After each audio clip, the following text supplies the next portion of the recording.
नमस्कार। ग्लोबल अड्डा आप देख रहे हैं और मैं हूं आपके साथ पुनीत मिश्रा और मेरे सहयोगी अंकुर जी मेरे साथ आज मौजूद है। और आज हम बात करने वाले हैं उन मुस्लिम या अरब मुल्कों की जो एक साथ इकट्ठा हुए थे कतर के दोहा में, और वहां पर सब एक ही आवाज़ या एक सुर में अपनी बात रखते नजर आए।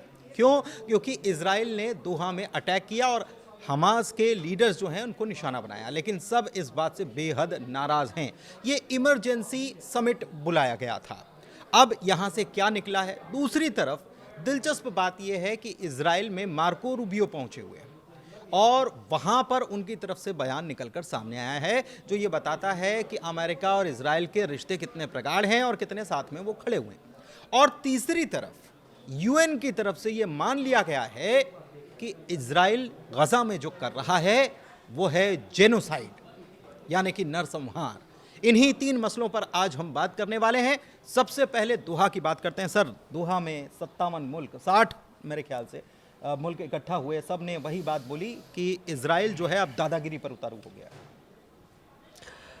हाँ, ये बात पुनीत आपने सही फरमाया कि इज़राइल को लेके काफ़ी आलोचना की गई और दोहा में बेसिकली जितने भी मुस्लिम कंट्रीज़ थे ओआईसी के बगैर भी वो भी सब इसमें शामिल हुए। सब ने ये बात कही कि इज़राइल का जो वहाँ पर जेनोसाइड है गाज़ा में वो बंद होना चाहिए।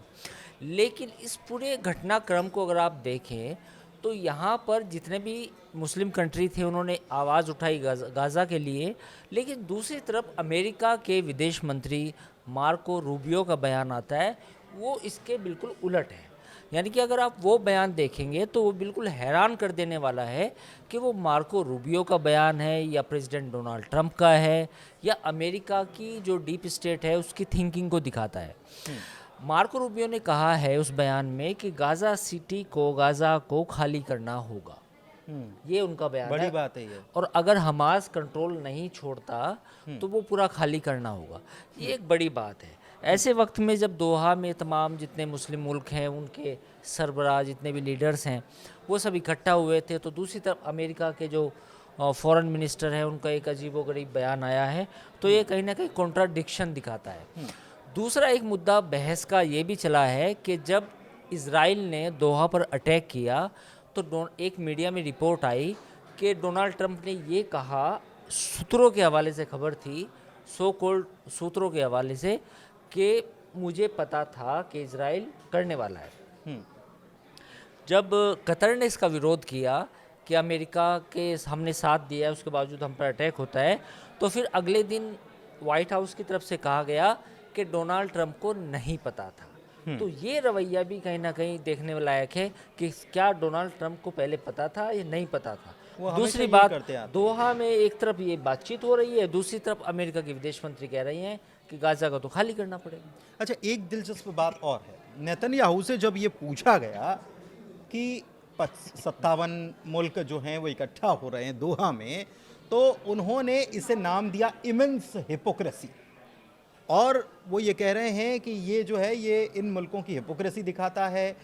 दिलचस्प बात ये है कि ट्रंप ने भी इसका ये बात तो उन्होंने ये बताया कि पहले कहा कि मुझे मालूम था, फिर कहा नहीं मालूम था, लेकिन उन्होंने एक प्रकार से इसकी भर्त्सना की, निंदा की कि ये नहीं होना चाहिए था जो दोहा में हुआ। और उन्होंने एक प्रकार से ये वादा भी किया कतर को कि आइंदा ऐसा नहीं होगा, हम इस बात से आपको मुतमईन करते हैं। लेकिन सवाल ये है कि ये इमेंस हिपोक्रेसी डोनाल्ड ट्रंप के लिए भी इस्तेमाल कर लिया क्या?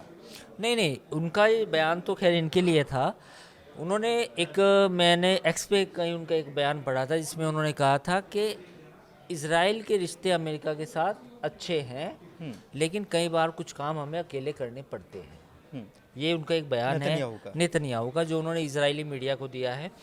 तो ये दिखाता है कि इजराइल और अमेरिका गाज़ा को लेकर एक ही पेज पे है। जिस किसी को गलतफहमी हो कि कतर में जो अटैक होता है, हमने पुराने वीडियो में भी आपको बताया था, जिसको ये गलतफहमी हो कि दोहा में जब अटैक हो रहा था अमेरिका को नहीं पता था, तो वो अपनी गलती कर रहा है। ये बात साफ है। हाँ। तो पहला पॉइंट तो ये है। दूसरा पॉइंट ये है कि मुस्लिम मुल्कों ने कहा है कि भाई हम गाज़ा में जो जिनोसाइड है वो बंद होना चाहिए और हम उसके लिए नाटो जैसा एक संगठन बनाएं। नेटो नाटो जो भी आप उसका प्रोनाउंसिएशन करें, नॉर्थ अटलांटिक ट्रीटी ऑर्गेनाइजेशन। अब इसमें सवाल क्या है कि इनमें से जो आधे मुल्क हैं वो तो अमेरिका के अलाई हैं, हम्म, खुल के कहते हैं, हम्म। तो फिर ये नाटो वाली बात कहाँ से आ गई? वो इसकी- मिस्र से आई।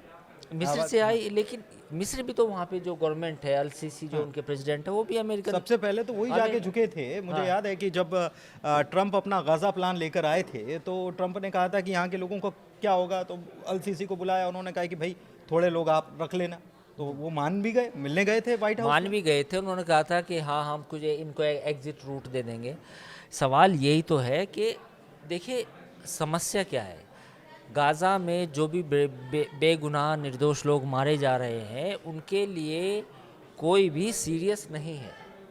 पॉइंट ये है, जो मुस्लिम मुल्क हैं वो अपना एक एक ऐसा इत्तेहाद बनाना चाहते हैं कि हम नाटो जैसा बन जाएंगे, जो प्रैक्टिकल नहीं है। नहीं, क्या अमेरिका बनाने देगा? पाकिस्तान। दूसरा, सारे हथियार तो अमेरिकन से हैं। तीसरी बात ये है कि अगर गाज़ा में जेनोसाइड रुकना है तो उसका तरीका ये है कि अमेरिका में सारे मुस्लिम मुल्क या तो अमेरिका जाए या अमेरिका के प्रेसिडेंट को बुलाए कि जी आप आइए और ये ख़त्म कीजिए। नहीं, पाकिस्तान का भी रवैया जो है, इसमें पाकिस्तान भी शामिल हुआ था। पाकिस्तान की तरफ से ये कहा गया कि मुस्लिम उम्मा, ये शब्द इस्तेमाल पाकिस्तान ने फिर से किया कि हम एक एटॉमिक पावर देश होने के नाते मुस्लिम उम्मा की इस पहल में हम साथ खड़े हुए हैं। वो बयान, वो एटम बम जो है उसकी चाबी अमेरिका के पास है। नहीं, वो याद बार बार करते हैं कि हाँ, उनके पास वो ताकत हाँ ही है। वो और पाकिस्तान को कोई सीरियसली लेता ही नहीं। क्यों नहीं लेता? क्योंकि आपने सिर्फ एटम बम बनाया, बाकी आपने कुछ नहीं किया। सऊदी अरब बनाना अगर चाहे तो बना सकता है, पर उसने दूसरा रूट चुना, उसने अमेरिका का एक अलाई बनना स्वीकार किया। तो पाकिस्तान की तो बड़ी बड़ी फेंकने की आदत ही है कि भाई हम एटम बम है हमारे पास, हम एटमी ताकत हैं तो हम लीड करेंगे। पाकिस्तान तो काफ़ी समय से, काफ़ी अरसे से यही बात कहता रहा है कि जो पूरी मुस्लिम उम्मा है उसका सबसे बड़ा सरदार मैं हूँ। पाकिस्तान भी कहता है, ईरान भी कहता है, और तुर्की दोनों- भी कहता है। तुर्की भी कहता है। तो ये और सऊदी अरब भी आ ही जाता है। तो ये चार मुल्क ऐसे हैं जिनमें आपस में लीडरशिप, मैं वही बात कहना चाहता हूँ। देखिए जब मुस्लिम कंट्रीज़ हैं उसमें एकता नहीं है उस तरीके से किसी भी पॉइंट को लेके, तो फिर आप कितनी ही मीटिंग करें, कितनी बैठक करें, कोई फ़ायदा नहीं है। लेकिन मुझे लगता है कि गाज़ा पर अगर किसी मुल्क ने काम किया है, पूरी दुनिया का ध्यान भी खींचा है, दबाव भी बनाने की कोशिश की है, अमेरिका या इजराइल पे अगर दबाव पड़ा है, तो उस मुल्क का नाम है फ्रांस। बिल्कुल बिल्कुल ठीक सही है, बात ये बातें बड़ी बड़ी करना कि हम मुस्लिम उम्मा हैं, हम बड़ा यकजहती दिखाते हैं गाज़ा के लिए, वो बातें ठीक हैं, वो जुमले सही हैं। लेकिन जो फ्रांस ने जिस तरीके से आवाज़ उठाई है गाज़ा के लिए और उन लोगों के लिए, बेगुनाह लोगों के लिए जो इस लड़ाई में, जंग में फंसे हैं, किसी मुस्लिम मुल्क ने नहीं उठाई। और ये बात समझनी चाहिए सबको। फ्रांस एक सेकुलर कंट्री है, फ्रांस एक सोशल सेकुलर डेमोक्रेटिक कंट्री है जिसने गाज़ा के लोगों के लिए पूरी दुनिया में दबाव बनाया, यूएन में एक प्रस्ताव भी लेके आए और सिक्योरिटी काउंसिल में भी वो प्रस्ताव गया जिस पे फ्रांस ने उसको लीड भी किया। ये बात अलग है कि वो न्यूयॉर्क डिक्लेरेशन नहीं बन पाई क्योंकि अमेरिका ने वीटो कर दिया था। बट आई थिंक इस दुनिया की सबसे बड़ा जो भी ये जंग चल रही है, जिसका एक घिनौना चेहरा ये है कि इसमें बेगुनाह लोग भी मारे जा रहे हैं, उसकी आवाज़ सिर्फ और सिर्फ फ्रांस ने ही अच्छे तरीके से उठाई है। अच्छा, मैं शॉर्ट में आपसे ये जानना चाह रहा हूँ कि इमरजेंसी समिट जो बुलाया गया है, इसमें सब इकट्ठा हो जाते हैं, आर दे सीरियस? और अगर हैं तो फिर आगे क्या कर सकते हैं? मतलब उनकी तरफ से क्या कदम उठाए जा सकते हैं, वो नेटो छोड़कर, इस्लामिक नेटो छोड़कर, क्योंकि उसका अस्तित्व कुछ नज़र नहीं आता इतनी जल्दी। देखिए इसमें मुझे लगता है कि सऊदी अरब और कतर दोनों अमेरिका के दोस्त हैं, सहयोगी मुल्क हैं। तो कतर, सऊदी अरब और मिस्र, इन तीनों मुल्कों को अमेरिका के साथ जो अपने रिलेशन है उनका फ़ायदा उठाते हुए बातचीत करनी चाहिए, दबाव बनाना चाहिए ताकि ये हल निकले। अब इसमें मेरा मानना ये भी है कि हमास को भी अब समझना चाहिए कि जो दोनों की जिद है, एक तरफ नेतन्याहू है, दूसरी तरफ हमास है। भाई तुम आप दोनों की जो जिद है लड़ाई जंग करने की, मासूम बेगुनाह उसके लिए वैसे आम आदमी मर रहा है, आम लोगों को अपना घर बार छोड़ के दूर जाना पड़ रहा है।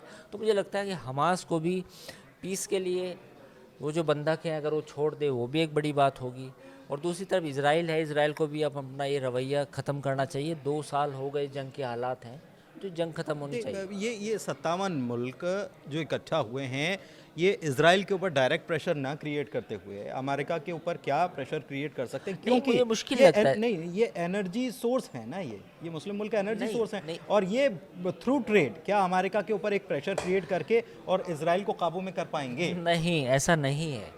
जिसको भी गलतफहमी हो कि अमेरिका मिडिल ईस्ट में कोई अमेरिका के खिलाफ आवाज़ उठाएगा, वो सिर्फ ईरान हो सकता है, वो सिर्फ कुछ और मुल्क हो सकते हैं जहाँ पे लड़ाई है, यमन हो सकता है। बाकी मिडिल ईस्ट में जितने भी इस्लामी मुल्क हैं उनके साथ अमेरिका के दोस्ताना संबंध है। तो ये बात कहीं से नहीं आती।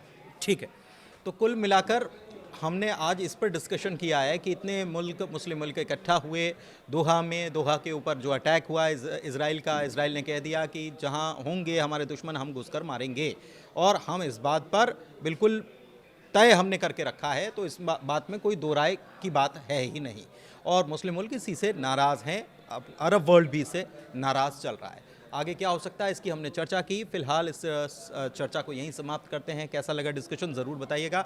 ग्लोबल अड्डा को अपना प्यार देते रहिए। बहुत धन्यवाद।